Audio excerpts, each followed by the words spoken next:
kauli ambayo ameongea Waziri Benjamin Netanyahu. Anasema kwamba Uingereza ndio itakayokuwa taifa la kwanza duniani la Kiislamu kumiliki silaha za nyuklia, yaani taifa la kwanza la Kiislamu au dola ya kwanza ya Kiislamu kumiliki silaha za nyuklia, basi litakuwa taifa la Uingereza. Sasa hii kauli inaleta utata kwa sababu wote tunafahamu kwamba Uingereza sio dola ya Kiislamu. Umeona? Sasa huyu anapoongea kauli kama hiyo ana maana gani?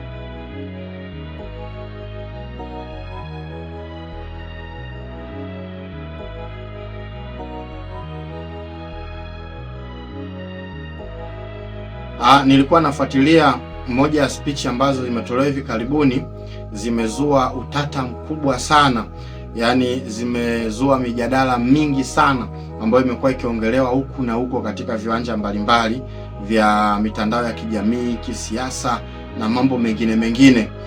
Kauli hiyo ni ya Waziri Mkuu wa Israel Benjamin Netanyahu almaarufu kama Bibi, kuhusiana na taifa au serikali ya Uingereza. Kauli hiyo wengine wameitafsiri kama ni kashfa, wengine wameona kama ni kejeli, lakini wengine wakaona kuna jambo linaendelea.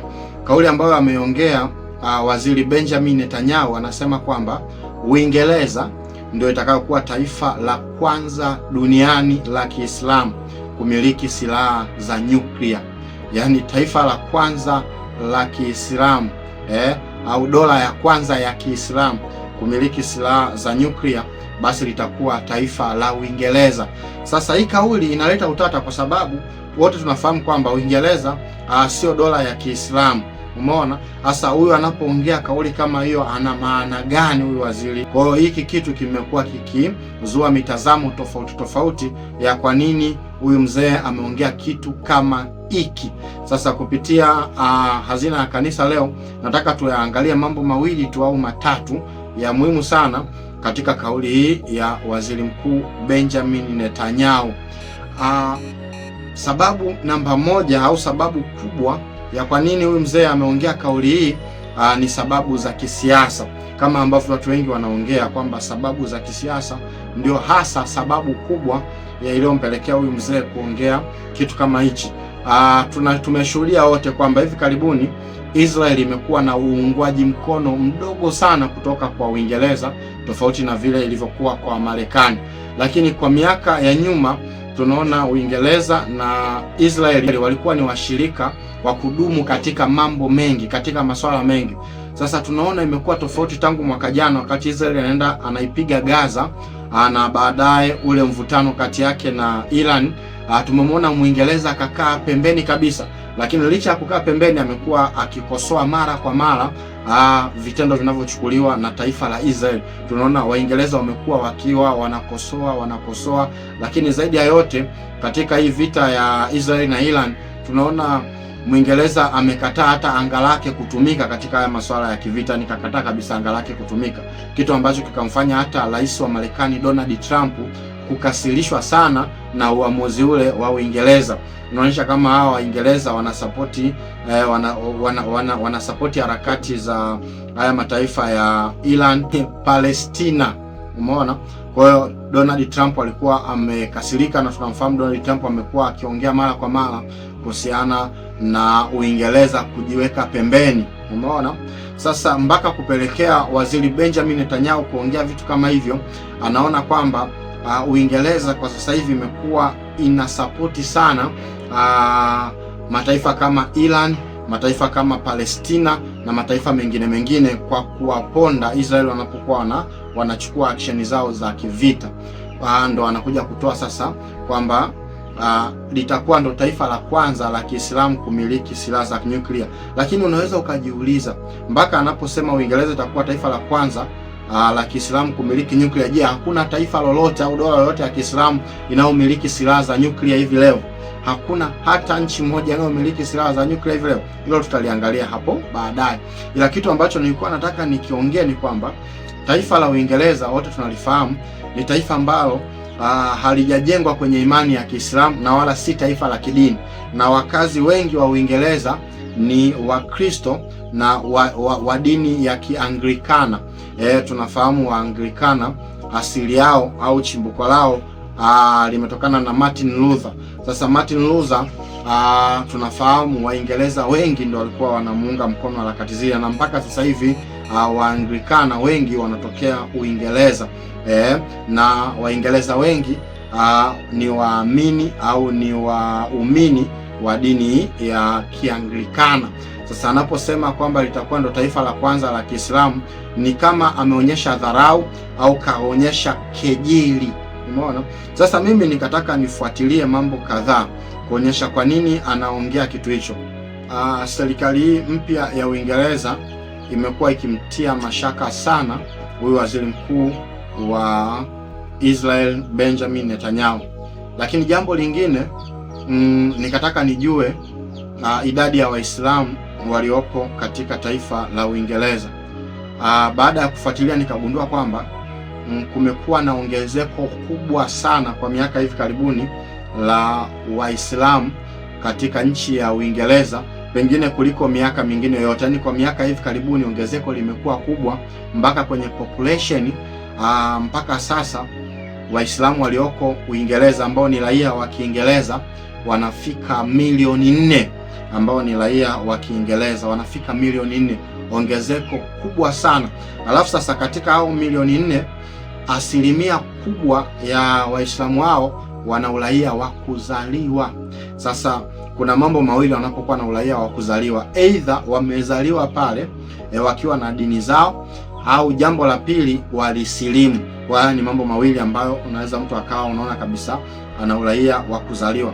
Lakini jambo lingine, kwa mara ya kwanza katika historia ya taifa la Uingereza, mpaka sasa hivi jiji la London, meya wa jiji ni Muislamu mwenye asili ya Kipakistani. Mpaka sasa hivi ni Muislamu mwenye asili ya Kipakistani, na huyu bwana kashinda uchaguzi mara 3 mfululizo, na anatokea katika chama ambacho waziri mkuu aliyeko madarakani naye wanatoka chama kimoja. Kwa sasa Benjamin Netanyahu anapoona vile, anaona kabisa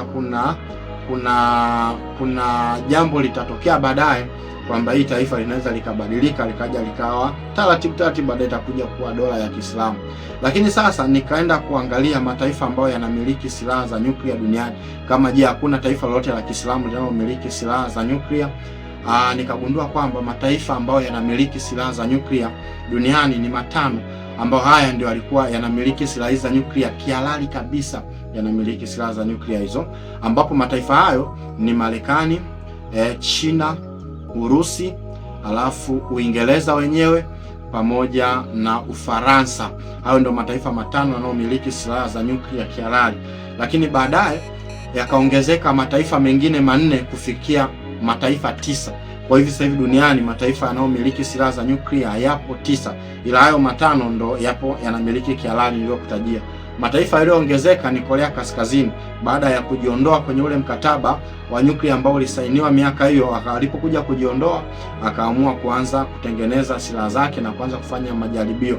Na hatari ya silaha za nyuklia, ukishafanya jaribio likifanikiwa, basi wewe unakuwa ni nchi ambayo unaingia katika zile nchi ambazo zinaogopwa, au katika zile nchi zenye ambazo zinatritiwa katika treatment special. Umeona, tofauti na mataifa mengine, kwa sababu unamiliki silaha nzito za dunia. Kwa hiyo ukishafanya tu jaribio likafanikiwa, kwa hiyo tunaona nchi ambazo zilifanya majaribio na zikafanikiwa, basi haziwezi zikaanza kushambuliwa tena kwamba ziondoe silaha, kwa sababu tayari zinazo, ambapo ni Korea Kaskazini. Alafu kuna nchi nyingine inaitwa India. India na wenyewe wanazo nuclear, lakini nchi nyingine ni Pakistan. Sasa Pakistani ni dola ya Kiislamu au ni taifa la Kiislamu na linamiliki silaha za nyuklia. Sasa Benjamin Netanyahu alisahau kwamba kuna Pakistan inamiliki silaha za nyuklia au namna gani? Lakini taifa lingine linalomiliki silaha za nyuklia ni Israeli wenyewe. Israeli wanazo silaha za nyuklia, ila hawataki kusema official ile pale, kutoa ile kwamba bwana tuna silaha kama mataifa mengine. Hiyo kitu hawajaonyesha official nguvu yao, lakini wanazo. Umeona, ila hawataki na mataifa yote yanajua Israeli wanazo, lakini hawataki kuongea ile hadharani. Sasa Pakistan ni taifa la Kiislamu ambazo lina silaha za nyuklia. Sasa Benjamin Netanyahu anaposema Uingereza itakuwa ya kwanza, ana maana gani? Ana maana kubwa mbili. Maana ya kwanza ni kwamba Pakistani yeye kaingia baadaye, baada ya yale mataifa matano ambayo ndo yalikuwa ya kwanza na ambayo ndo yanatambuliwa kisheria kuhalalishwa kuwa na hizo silaha. Kwa hiyo sasa anaposema litakuwa taifa la kwanza, anamaanisha katika yale mataifa makubwa ya kwanza. Hasa kama Waislamu watakuja kwa wengi, basi hao watakuwa kisheria kabisa wana hiyo haki ya kumiliki hizo silaha za nyuklia. Lakini kwa namna nyingine ameapa kwamba hataruhusu kabisa Iran aweze kumiliki silaha za nyuklia. Hataruhusu kabisa Iran waweze kumiliki silaha za nyuklia. Sasa kitu kimoja ambacho mimi nimekuwa nimejifunza kupitia mjadala huu na kauli hizi hapa ni credit juu ya hawa Waislamu ambao wana uraia pale Uingereza.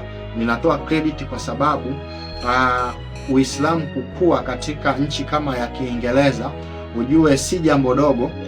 Imekuwa kufikia sasa hivi inasadikika Waislamu wamefika 6%. Si jambo dogo, ni jambo kubwa sana katika nchi yenye Wakristo, yenye mizizi ya Kikristo. Kukua kwa namna hiyo si jambo dogo.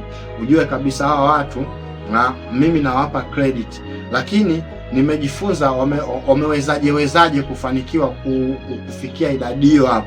Wamewezaje? Wamefanikiwa hasa kwa kutumia mbinu ya kuzaa watoto wengi. Hawa bwana kutoka Uarabuni wakishafika pale wakapata uraia, wanazaa watoto wengi.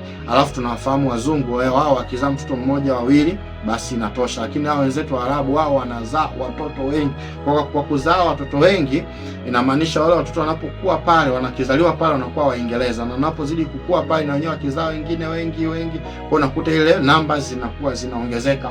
Wakati hawa wazungu tunajua ustaarabu wao sasa hivi ni watoto wachache, na hata hivi sasa hivi wanajitahidi sana kuzuia population isiwe kubwa, wakati wenzetu wanazidi kuendelea. Kwa hiyo mfumo wa kizungu unazidi kuwafanya hao wengine wawe wanaongezeka sana. Kwa hiyo ni njia mojawapo kubwa sana ambayo watu wengi hawaiangalii na hawaitazami. Umeona, kuongezeka kwa njia ya kuzaliana kwa wingi. Sasa just imagine na wale watoto wao wanaozaliwa pale wakaja wakaoa watoto wa kizungu. Umeona, kwa sababu sasa hivi tunaishi maisha modern. Kwa hiyo wanaweza wakaja wakaoa watoto wa kizungu. Kwa watoto wa kizungu, watoto watakaozaliwa pale watakuwa ni machotara. Ni machotara wa kiasili, lakini ni machotara wa kidini pia. Kwa hiyo wanazidi kuwa wanaongezeka. Na hii pia nimegundua hata katika mataifa yetu haya ya Kiafrika. Sisi Wakristo wengi huwa tunaasiliwa sana na mifumo ya kizungu. Umekuta mtu ana mtoto mmoja inatosha, watoto wawili inatosha. Lakini kama Mungu amekupa neema ya kuwa na ongezeko, mimi ninakushauri kama Magufuli, zaa watoto wengi. Hili jambo ukizaa watoto wengi lina faida katika maeneo yote. Lina faida kwanza, kama taifa tunapata population ya watu ambao wanaweza wakaja wakawa nguvu kazi ya taifa. Lakini population ya pili ya kidini, sijui unanielewa, hiyo ya kidini sitaki niongelee sana, lakini ina faida sana. Alafu population ya tatu ni ya kifamilia yenyewe. Unapokuwa na watoto wengi na ukaweza kuamudu, inakuwa na jambo jema sana, ambapo wenzetu hata hapa nchini wanafanikiwa sana katika masuala hayo hapo, ambapo kwa baadaye nitaweza kuja kuyaongea. Kama nitayaongelea hapa au kama nitayaongelea sehemu nyingine ambayo sio hapa, basi tutakuja kuelezana vizuri mambo haya na siri hizi nzito ambazo naamini zinaweza zikatusaidia katika baadhi ya mambo mawili matatu. Kwa hiyo nilikuwa nataka niangalie kauli ya Benjamin Netanyahu. Sasa wewe, maoni yako juu ya kauli hiyo ni yapi? Je, ni kweli Uingereza inaweza ikaja baadaye ikabadilika ikawa taifa la Kiislamu? Lakini ni kitu ambacho mimi sikioni kabisa. Ninaona kama ni kauli tu ya kejeli kutokana na yule bwana, hii serikali kutokuwa inawaunga mkono sana katika harakati zao na kuwawekea baadhi ya uzito fulani katika maamuzi ambayo walitegemea wangekuwa pamoja. Kwa hiyo imepelekea mpaka huyu bwana kutoa kauli kama hiyo. Lakini kwamba hii kauli inaweza ikaja ikawa na ukweli ambao utafanikiwa, sioni. Labda miaka 100-200 ijayo. Basi Kama unajifunza kitu, unaweza ukasubscribe channel hii na kushare video hizi, utakuwa umefanya jambo jema na la baraka sana sana sana. Nini maoni yako? Tukutane kwenye comments. Jina langu naitwa Mwalimu Vincent Mwakisyala. Mungu akubariki. Tukutane wakati ujao.